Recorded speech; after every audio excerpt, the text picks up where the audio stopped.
Good morning. I have a surprising video for you today, and many of you are going to be shocked to the core about what I found out. You're not. Okay, that's just a little bit of a clickbait entry, but it is quite interesting. Also, many people are now telling me that they're not getting notifications of my videos. So I would advise that you unsubscribe and then resubscribe and then click the bell button to turn on notifications. Also follow me on Facebook and Instagram and follow me around in my car if you want. And then you can just shout, "Hey Geoff, you got a new video out?" And I can put the window down and be like, "Stop following me." But you get the idea. I think basically I posted up a video a couple of days ago that YouTube didn't like, and lots of people are now telling me that they're not seeing my new videos. But here you go. This is a new video. This is an article from The Guardian, which says, here's the big shock: major plug-in hybrid cars pollute more than official measures suggest. What a shock. It turns out that basically these PHEVs, petrol hybrid electric vehicles, are pushing out more carbon dioxide than the manufacturers claim. Shades of Volkswagen going on here, isn't there, with the whole Dieselgate thing? But this is pretty fresh off the presses. So what they're saying is BMW, Renault and Peugeot PHEVs all exceed carbon dioxide output claimed in lab tests. Popular plug-in hybrid cars emit significantly more carbon dioxide than official measures suggest, according to new on-road tests by academics that add to concerns over the true impact of cars sold as better for the environment. So what they're saying here is these manufacturers are saying, buy these cars because they're great for the environment. But what they're doing is they're doing their carbon dioxide and emissions tests under lab standards, which is very different to the real world. So when some actual scientists did some real world data, the figures that they got that were coming out of the tailpipe, totally different to what the manufacturers were claiming. This is nothing new. We've seen this before. We know that manufacturers overinflate their figures. It's basically what marketing is all about. But what this is saying is the big clanger here is the BMW 3 Series, the 330e, was significantly more. So the research found that BMW's 3 Series emitted 112 grams of carbon dioxide per kilometre, 3 times its official figure of 36 grams. Peugeot's 308, on the other hand, only polluted 20% more, and the Renault Megane was 70% more. So they're all way over, but the BMW 330e is the biggest offender here. And the reason that I am picking on the 330e in this video is because there's so many people that have been financially coerced into a 330e as part of their company car scheme. So the 330e is essentially a petrol-powered 3 Series with an electric engine as well that allows it to go a small distance under its own electric power, and then the rest of the time you have petrol power. Now, I've talked about these cars before. A friend of mine has a BMW 530e as a company car. He goes all over the country in it. Prior to the 530e, he would have had something with a 2-litre diesel engine in it that would have done 60 plus miles to the gallon. Now he's in this BMW 530e, which is cheaper for him to run because of the way company car tax works, but it's way worse on fuel than the diesels that they were given before. So all of these reps that are running around the country in your 530 and 330es, yes, they're paying less money from their actual wallet, from their salary, but these cars are A, more harmful for the environment than we've been led to believe from the brochure, and B, much worse on fuel than the cars that these guys were driving around in before. So it's another one of these things that makes no sense. Isn't this weird? A Geoff Buys Cars video where Geoff explains something that's going on in cars that actually makes no sense. Interestingly, the website Honest John has a section where you can submit your real world miles per gallon for your car. What that means is if you're looking at buying a car, you can go on the Honest John website and you can say, okay, I'm looking at buying, let's say, a BMW 328.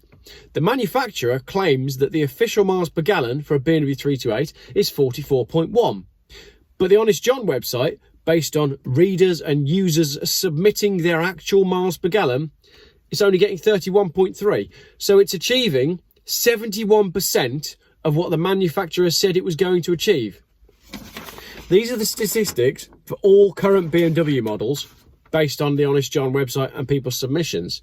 So the BMW 330e that we're talking about, the official MPG figure from BMW, and is this correct? 134.5 miles to the gallon, they claim. But Honest John users say they're only getting a real world average of 51.3. And for me, knowing people that own these cars, I think that figure's even lower. Now, I queried this with my friend who has the BMW 530e as a company car, and he said he's only getting 34 miles to the gallon.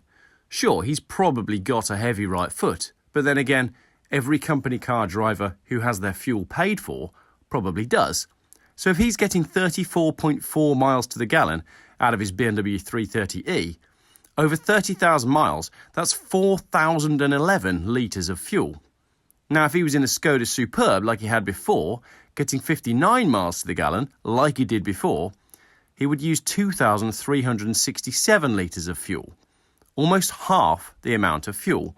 So we can see this move to petrol hybrid electric for company car users is ludicrous for the environment, because although the emissions may be lower, the amount of fuel going in the tank is almost double. So what that's saying there is the BMW 330e is only actually doing 38% of its claimed miles per gallon, which is terrible. That's before you start looking at the emissions coming out the back. So for the moment then, let's discount the 330e, because I think that official figure of 134 is too high. I also think people are getting less than 51 out of them. If you own a BMW 330e, let me know in the comments what your average MPG is over all of your usage. Is it more or less than 51? However, a BMW 320 xDrive automatic, so you've got two things going against fuel economy there, automatic and four-wheel drive, claimed by BMW is 43 to 46 miles per gallon.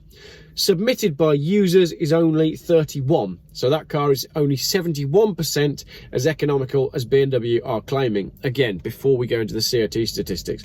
What does this prove? Well, it doesn't really prove anything, to be completely honest. Boat, that's nice to see. That's why I parked here. What it does prove, though, is that manufacturers are still gaming the figures when it comes to telling us just how harmful their cars are for the environment and just how much fuel they are actually using. So, all these people that are coming at me with arguments based on statistics, the statistics that you're basing everything on doesn't seem to work, so I will continue with my old Volvos. I know that they pollute more per mile statistically than the modern cars, but the modern cars are in some cases polluting 3 times as much as you're being told anyway. The waters are extremely muddy when it comes to cars and clean air, and we don't have any of the answers. Water's also pretty muddy in the river because it was quite recently flooded. So that's it. Manufacturers are still lying to us, basically. Let me know in the comments what you've got. Let me know what miles per gallon you're getting out of your cars, especially if it's one of the cars that I mentioned. I don't know if any performance BMWs were on there.